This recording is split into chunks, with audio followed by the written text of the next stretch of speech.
ما أقول إلا إنا لله وإنا إليه راجعون. وعزائنا لأسرة الأخوان من قبيلة المهري في ظفار بوفاة 4 من أبنائهم، 4 أشقاء، ولدين وبنتين، بسبب الطريق هذا اللي يربط الشمال بالجنوب.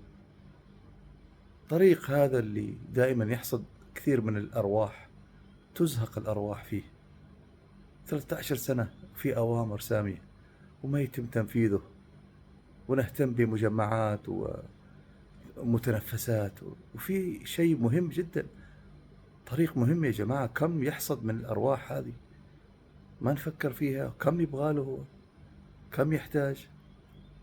وقد ما يكون يعني عامل الشارع هذا هو العامل الرئيسي في الحوادث وفي الوفيات وفي الإصابات. ممكن يكون السائق نفسه غافل، ممكن تكون المركبة. أنا أتفق مع هذا الشيء، يعني مع هذا الطرح، لكن نمهد لهم الطريق، نمهد لهم الطريق على الأقل.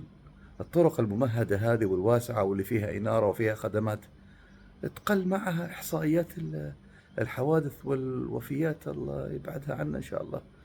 فإلى متى بيظل شارع صلالة مسقط ومسقط صلالة بهذه الوحشية؟